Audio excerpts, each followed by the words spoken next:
Viewers, there's chaos, confusion, and Indigo Airlines is now in a very deep controversy because the centre has issued its strongest warning yet to Indigo over the massive flight disruptions that have thrown air travel into chaos. Minister of State for Civil Aviation, Muralidhar Mohl, said today that the government is taking the matter very seriously and that action will certainly follow once the investigation committee submits its report.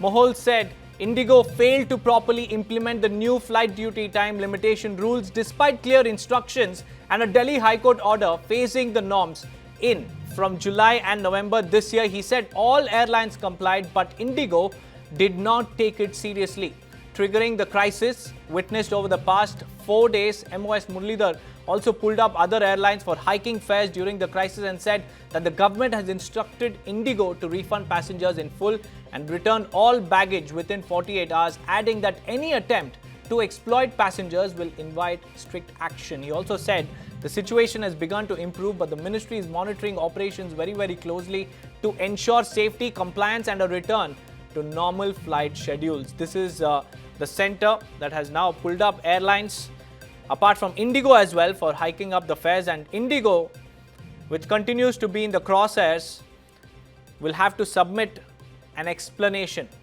as to why it did not implement the relief measures after the confusion it created and also the chaos because of its operational failure. So now MOS for Civil Aviation has drawn a very strict line. Pilot association ने ये मांग करी थी कि जो working hours है, जो duty hours है, वो 10 घंटे के बजाय 8 घंटे करे और इसके लिए FDTL जो है उसका बदलाव करे, उसमें रिफॉर्म लाए और दिल्ली हाई कोर्ट ने भी उसको मंजूरी दे दी।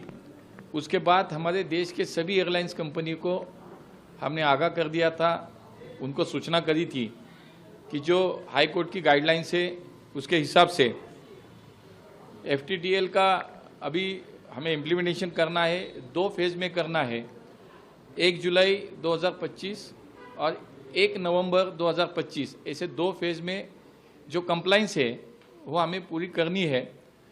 उसके बाद सभी एयरलाइंस कंपनी ने इस पे काम किया, लेकिन इंडिगो ने जितना सीरियसली इसको लेना चाहिए था उन्होंने नहीं लिया और आज हमने देखा कि 4 दिन पहले जो सिचुएशन क्रिएट हुई देश में, जो कियोस हुआ, उसकी वजह यही थी कि इंडिगो ने, उनके मैनेजमेंट ने ये सीरियसली नहीं लिया। तो तुरंत उसके बाद मिनिस्ट्री हो या DGCI के माध्यम से हमने इमीडिएटली एक्शन ली है। सबसे पहले तो 4 लोगों की एक जांच समिति हमने अपॉइंट करी है। उसके बाद 24/7 एक कंट्रोल रूम तैयार किया गया है।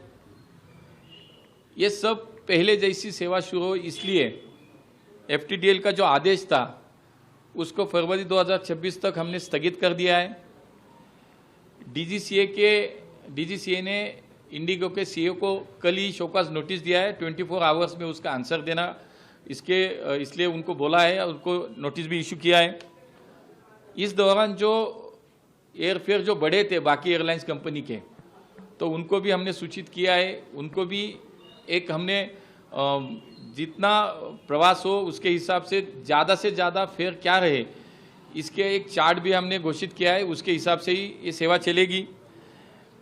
जो लोगों को तकलीफ हुई है, परेशानी हुई है, जिन्होंने टिकट बुक किया था, पैसे दिए थे, हमने ये भी सूचना दी है इंडिगो को कि विदाउट एनी कैंसिलेशन फी चार्जेस को यहाँ पे न लेते हुए प्रवासी जो है हमारे, उनके पैसे वापस दिए जाए, जो उनका लगेज है, बैगेज हो, 48 आवर्स के अंदर उनको मिले।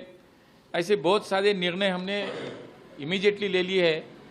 इस बारे में सरकार बिल्कुल गंभीरता से विचार कर रही है।